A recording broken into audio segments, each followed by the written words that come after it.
Hey guys, this is Nick from Financially Aware, and another day, another bankruptcy. So in this video, I'm going to talk about the Chesapeake Energy bankruptcy. They just filed it today. It's a Chapter 11 bankruptcy, so it's a reorganization. A lot of people may have hopes that that may be positive for their stock that they hold, but it's not. And so in this video, I'm going to talk about the terms of the bankruptcy and show you why there's going to be no value in the stock, and the stock will be a zero as usual. And I'm going to give you a nice example, a simplified example of how the terms of this bankruptcy will work, so you can see for yourself really clearly that there is no value left in the stock after this bankruptcy. So back in April, Chesapeake stock did a 1-for-200 reverse stock split. Okay, and that is never a good sign. That is a horrible sign. That's usually a sign to run away from a stock. But in this bizarro upside down stock market world we have today, that actually made people buy the stock even more. So before the split, the stock was like 15 cents, and the 1-for-200 reverse split just multiplies that by 200, and that would be $30 a share. And so people look at the stock, maybe didn't realize the reverse split and thought it was $30 a share and that it's a legit company and good things are going to happen or something in a turnaround, which is not the case. And at the time in April, from the Robintrack website showed that there was about 200,000 Robinhood holders of Chesapeake stock at that time. It hasn't been updated recently, so I don't know how many people are still holding this stock in Robinhood and in other accounts, but hopefully after this video you realize that this is not a stock to hold and you should really dump it before it goes to zero, because that's exactly where it's heading. So just to give you a breakdown of roughly what's going on with Chesapeake, their debt is about $9.5 billion. And so in this bankruptcy filing, they have agreed with some of their largest creditors, one of them being Franklin Resources, which is the investment company, stock symbol BEN, Franklin Templeton. They're one of the biggest holders of their debt, and basically Chesapeake has agreed to pretty much turn the company over to them because they hold the most debt. But there's different tranches of the debt, and different tranches have different agreements. So like the most secured people, they're 100% in agreement, and some of the other secured and lower secured debt holders are like 80%, 60% in agreement with the plan. However, the lowest rung, the unsecured debt holders, are only 27% in agreement with the plan, meaning that there's like 73% of percentage-wise of these bondholders that are not agreeing to this plan and that may fight it in court or whatever.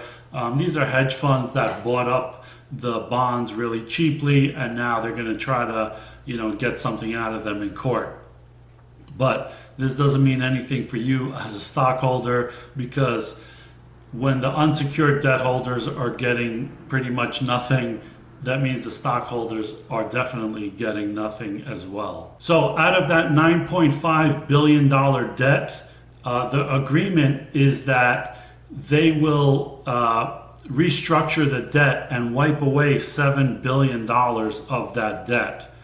Okay, and when they exit Chapter 11 bankruptcy, those bondholders, they agreed to let them have $2.5 billion in debt. So Chesapeake now has $9.5 billion in debt. When they exit Chapter 11 bankruptcy, they will have $2.5 billion in debt, and $7 billion of that debt, will be wiped out. So what does that mean? Does it mean the bondholders are just really nice guys and they're going to wipe away $7 billion in debt? No, of course not. They're going to take control of that company for their $7 billion. And so that's where the shareholders get wiped out, because the bondholders are going to take over. And just to give you a rough estimate of the value there, because a lot of people might think, well, Chesapeake has all these assets and all this land and all these drilling rights and stuff like that. The value of the debt is about 105% of the value of all their assets. So meaning the company is worth less than their debt. So that's definitely a zero for the stockholders. And even the CEO said it himself. Doug Lawler said that the stock is going to be zero, and they're going to delist it as soon as possible, so they don't have a situation like happened with Hertz, where Jeffrey's investment bank tried to offer a secondary offering to try to get some money out of Hertz stockholders. He doesn't want any misunderstandings like happened with Hertz. So it's definitely a zero for the stockholders for sure. So let me explain a little on how this works. Out of the $9.5 billion in debt, you have secured and you have unsecured. So let's say that $7 billion of that is secured, right? That's the amount that they're willing to wipe away, and $2 billion of that is unsecured, right? So the secured debt holders are making an agreement that they're gonna rip up their debt, but now they are gonna take over the company, okay? The unsecured, only 27% of them are going ahead with the bankruptcy plan as it is, and the rest of them are gonna try to fight it and maybe get a little bit more or something like that. In the meantime, the secured bondholders made an agreement to provide debtor in possession financing of about $925 million.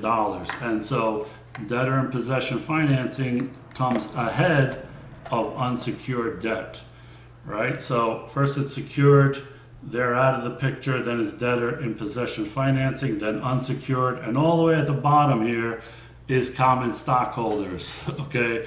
And like I said, the CEO already said that this is going to be a zero, it's going to get delisted, there's no value here, so this is going to get thrown out.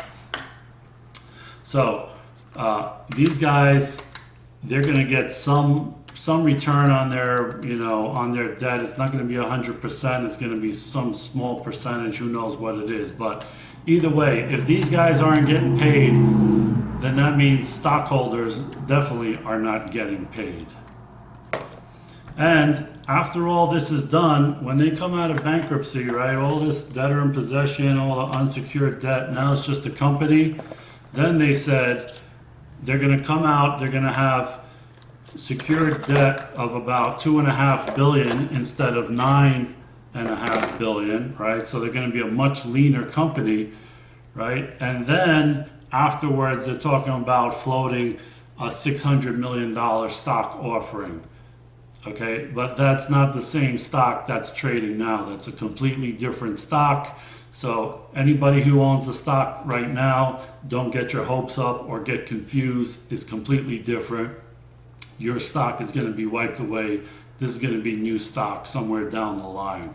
So that's how it looks for Chesapeake Bankruptcy Chapter 11 filing. And so I hope everybody understands now that the stock is worthless. And I hope I convinced some people who were thinking about it not to buy it, and people who own it, as their wake-up call, that now is the time to sell it, because it's not going to get any better from here. So I hope you liked this video. If you did, give me a thumbs up. Give me a thumbs up as if you were hitting the sell button on Chesapeake stock right now. It really helps me with the YouTube algorithm. And leave me a comment and let me know if this video explained it well enough that you are now convinced not to buy the stock. And if you have the stock, you're also convinced that you need to get rid of it. Or if you don't believe any of this and you think the news of Chesapeake bankruptcy is now a buy signal for you on Monday morning, let me know in the comments. And as always, if you haven't subscribed, please subscribe now so you don't miss any of my future videos. Thank you for watching.